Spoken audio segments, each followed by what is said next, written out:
Hello दोस्तों, Shri Krishna tutor classes में आपका स्वागत है। और आज के सेशन की शुरुआत करते हैं वेरी इंपॉर्टेंट क्वेश्चन के साथ। आज के सेशन की शुरुआत करते हैं। चलिए आज हिस्ट्री से कुछ क्वेश्चंस उठाएं। किस आयोग या समिति ने धन के निर्गमन के मुद्दे पर दादा भाई नौरोजी से प्रश्न किया था? पहला क्वेश्चन, किस आयोग या कमेटी ने धन के निर्गमन के मुद्दे पर दादा भाई नौरोजी से प्रश्न किया था? तो इसका मतलब चला जाएगा धन के निष्कासन। तो इसका जो आंसर जाएगा दोस्तों वो जाएगा वेल्वी समिति। वेल्वी समिति क्या थी? वेल्वी समिति अंग्रेजों की सरकार द्वारा खर्चों की जांच करने के लिए एक समूह भेजा था। खर्चों की जांच करने के लिए एक समूह भेजा था। उस समूह का नाम था वेल्वी समिति। इस समिति ने दादा भाई नौरोजी से धन के निष्कासन पर बहस की थी। इस समूह ने या इस समिति ने धन के निष्कासन पर किससे बहस की थी दोस्तों? दादा भाई नौरोजी से बहस की थी। तो इसका आंसर चला जाएगा हमारा वेल्वी समिति। इसका आंसर क्या चला जाएगा? वेल्वी समिति। अब चलिए हम बात कर लेते हैं कि इन कमेटियों के बारे में और बात कर लेते हैं। मैस्टन समिति किससे बनेगी? लेटन समिति का काम क्या जाएगा? दत्ता समिति का काम क्या जाएगा? जो मैस्टन समिति थी दोस्तों, मैस्टन समिति राजस्व से रिलेटेड थी।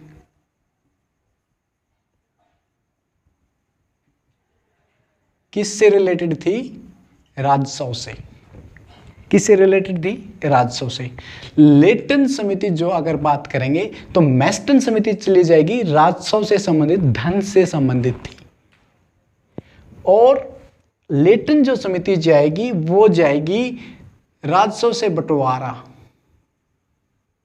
राजस्व का बंटवारा। किसमें? केंद्र और प्रांत सरकारों में।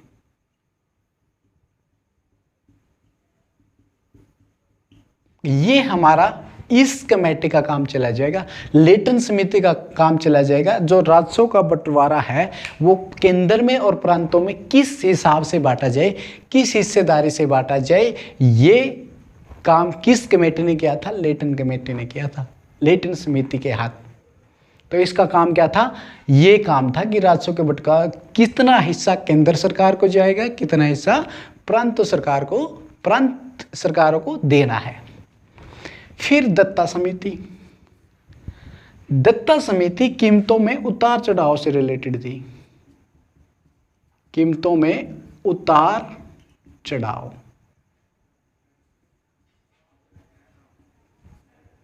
ये थे दोस्तों हमारा जो पहला क्वेश्चन था। ये बहुत ही इंपॉर्टेंट क्वेश्चन है। धन के निर्गमन या धन के निष्कासन पर दादा भाई नौरोजी से किस कमेटी ने प्रश्न किया था, किस कमेटी ने बहस की थी? वो थी वोल्वी समिति।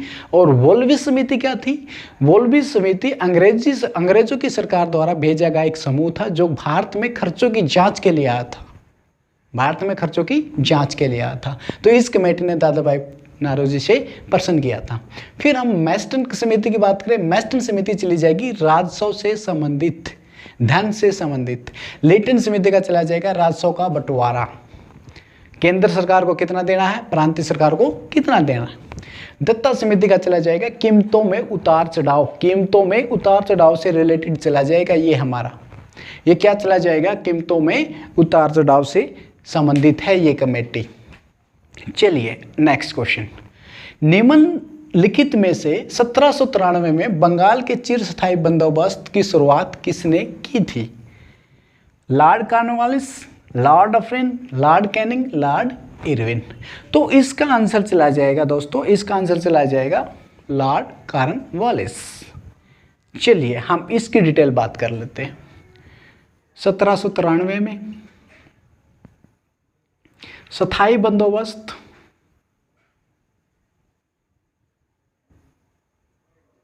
या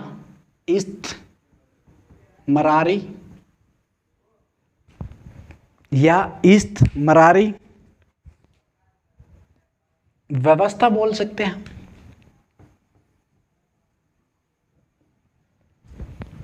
तो किसके टाइम पे गई ये लॉर्ड कॉर्नवालिस के टाइम पे चली गई।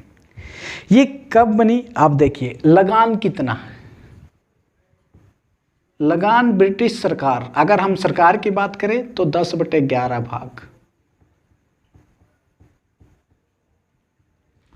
और 1/11 भाग जाएगा जमींदार।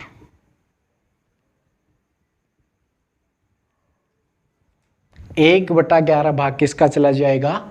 जमींदारों का चला जाएगा। फिर जो ये व्यवस्था थी, स्थायी बंदोबस्त वाली व्यवस्था थी, ये भारत के कितने भाग पे या कितने प्रतिशत भाग पे थी? ये चला जाएगा ब्रिटिश भारत का 19%। ब्रिटिश भारत का कितने प्रतिशत चला जाएगा?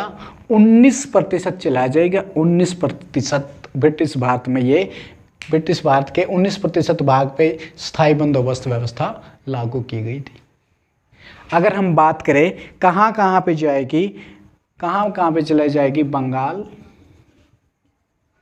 बिहार, उड़ीसा, यूपी का बनारस,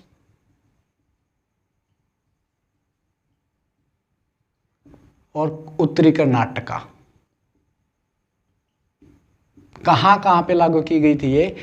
बंगाल, बिहार, उड़ीसा, यूपी में बनारस और उत्तरी कर्नाटक, यहाँ पे ये लागू की गई थी। एक यहाँ पे इसी टाइम पीरियड पे एक कानून और बनाया गया था। वो कानून बनाया गया था 1794 में, सूर्यास्त कानून।